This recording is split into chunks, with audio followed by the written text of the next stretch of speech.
Selamat kembali ke Financial Market Insights for Traders, podcast yang memastikan Anda berada di hadapan dengan menyelam mendalam ke dalam kuasa yang membentuk pasaran global.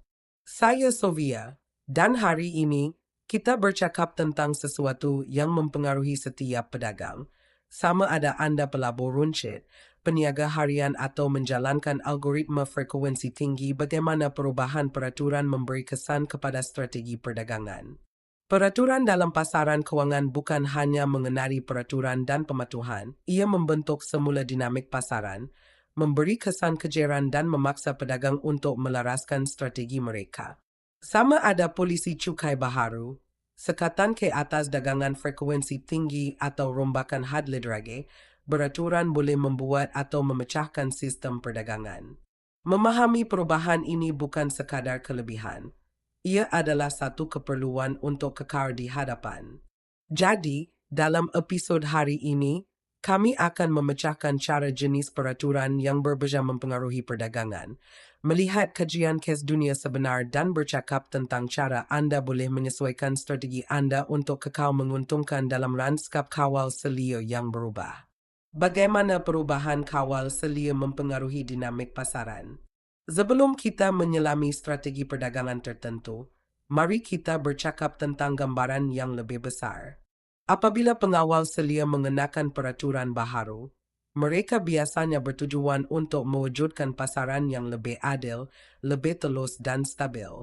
Walau bagaimanapun, perubahan ini boleh datang dengan akibat yang tidak diimini, terutamanya untuk pedagang yang aktif. Begini cara peraturan mempengaruhi pasaran yang lebih luas. Kejaran pasaran, jika yuran dagangan melingkat atau sekatan ke atas aktiviti membuat pasaran melingkat, kejaran boleh menjadi kering, menjadikannya lebih sukar untuk masuk dan keluar dari kedudukan dengan cekap. Kos transaksi, peraturan sering membawa kepada cukai baharu atau yuran pematuhan, meningkatkan kos perdagangan yang kerap.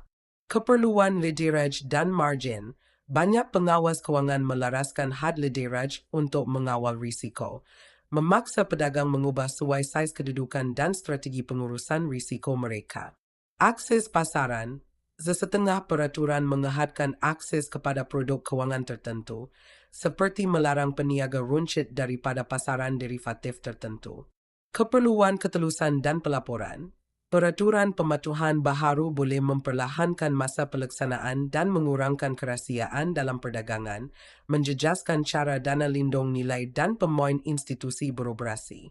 Sekatan jualan pendek, sesetengah peraturan menghadkan atau melarang langsung jualan pendek semasa tekanan pasaran, yang secara langsung mempengaruhi strategi dagangan menurun. Sekarang setelah kita memahami kesan keseluruhan, mari kita pecahkannya dengan strategi perdagangan. 1. Algoritma dan dagangan frekuensi tinggi, HFT.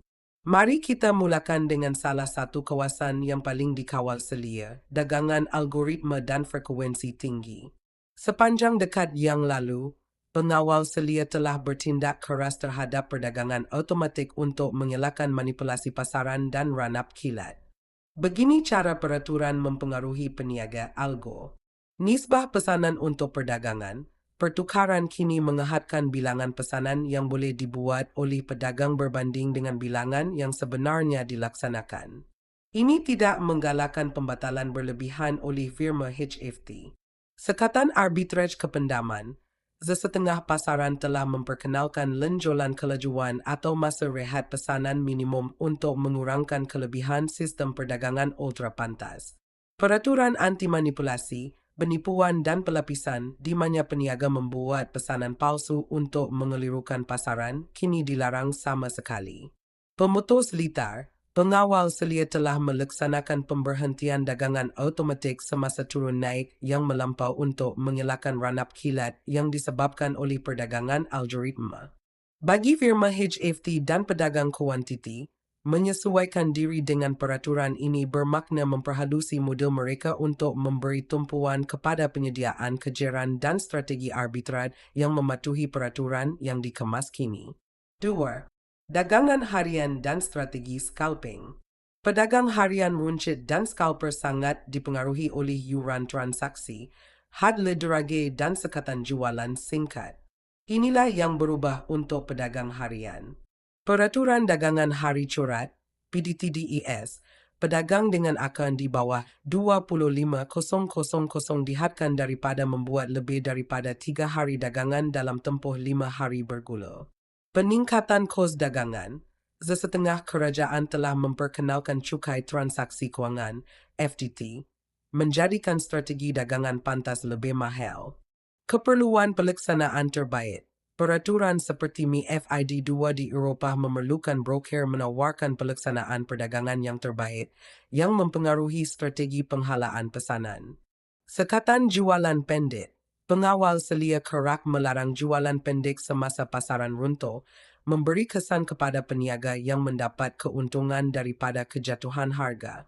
Untuk kekal di hadapan, scalper dan peniaga harian mesti mengoptimumkan pelaksanaan perdagangan mereka dan mempertimbangkan aset dagangan dengan kos transaksi yang lebih rendah untuk mengekalkan keuntungan. 3. Perdagangan swing dan perdagangan kedudukan. Pedagang swing dan peniaga kedudukan memegang perdagangan untuk tempoh yang lebih lama, jadi mereka lebih terjejas oleh dasar percikaian, peraturan perdagangan antarabangsa dan peraturan ekonomi. Perubahan peraturan utama yang mempengaruhi peniaga swing termasuk cukai ke atas keuntungan modal. Sesetengah kerajaan telah memperkenalkan kurungan cukai baharu atau menaikkan kadar ke atas keuntungan jangka pendek, memberi insentif kepada tempoh pegangan yang lebih lama. Akses kepada pasaran asing. Peraturan merentas sempadan mungkin menghadkan akses kepada saham antarabangsa, pasangan mata wang asing atau komoditi. Peraturan ETF. Sesetengah wilayah telah menghadkan ETF berlideraj, menghadkan pilihan untuk pedagang swing yang bergantung padanya.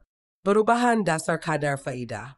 Perubahan dasar monetari Bank Pusat memberi kesan kepada pasaran forex dan bond, menjadikan peraturan makroekonomi penting untuk pedagang kedudukan.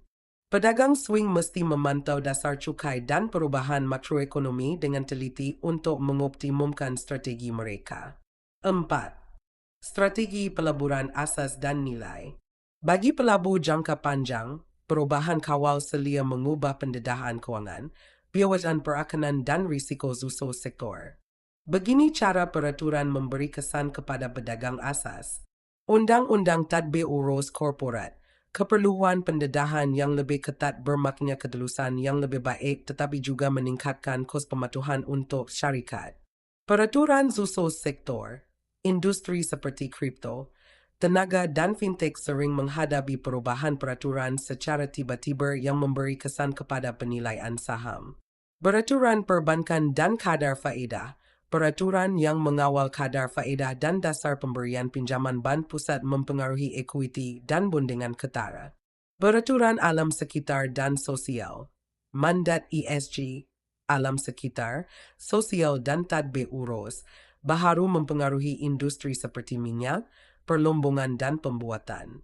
Pedagang asas mesti sentiasa dimaklumkan tentang dasar juso sektor untuk memahami cara peraturan memberi kesan kepada penilaian saham. Kajian kes dunia sebenar kesan pengawal seliaan. 1.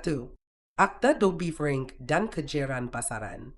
Akta Dodd-Frank yang diluluskan selepas krisis 2008 mengenakan keperluan modal dan sekatan perdagangan ke atas ban.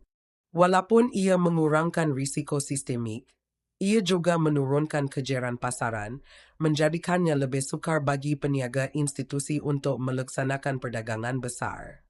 2. MiFID 2 dan ketelusan perdagangan. MiFID 2 Eropah memerlukan broker dan dana zindong nilai untuk mendedahkan lebih banyak data perdagangan. Walaupun ini meningkatkan ketelusan, ia juga menjadikan dagangan frekuensi tinggi kurang menguntungkan disebabkan oleh kerahasiaan pasaran yang lebih rendah. 3. Penghancuran mata wang kripto. Kerajaan di seluruh dunia telah mengenakan sekatan perdagangan kripto, cukai dan keperluan pelaporan, memberi kesan kejaran dan turun naik pasaran. Pedagang terpaksa menyesuaikan diri dengan beralih kepada bursa terkawal atau platform terdesentralisasi. Bagaimana pedagang boleh menyesuaikan diri dengan perubahan kawal selir? Kekar kemas kini ikuti pihak berkuasa kewangan seperti SEC, FCE dan ESME untuk memantau peraturan baharu. Optimumkan pengurusan risiko, laraskan saif perdagangan dan lederage sebagai tindak balas kepada keperluan margin yang berubah. Teruk habis strategi alternatif apabila peraturan menyekat perdagangan tertentu, pitut kepada pilihan, ETF atau pasaran antarabangsa. Manfaatkan AI untuk pematuhan. Platform dagangan lanjutan boleh membantu mengotomasikan penjejakan pematuhan. Binciran asik. Peraturan akan terus berkembang, dan peniaga terbaik ialah mereka yang menyesuaikan diri. Sama ada Anda berdagang harian, melabur jangka panjang atau menjalankan strategi algo, memahami perubahan peraturan adalah kunci untuk kekal menguntungkan. Platform seperti crystalbullmarkets.com menyediakan sumber yang berguna dan cerapan berharga untuk membantu pedagang memastikan strategi mereka dikemas kini. Itu sahaja untuk episod hari ini. Jika Anda mendapati perbincangan ini membantu, langgan, tinggalkan ulasan dan kongsi podcast ini dengan rakan peniaga. Sehingga masa akan datang kekal termaklum, berdagang dengan bijak, dan kekal di hadapan.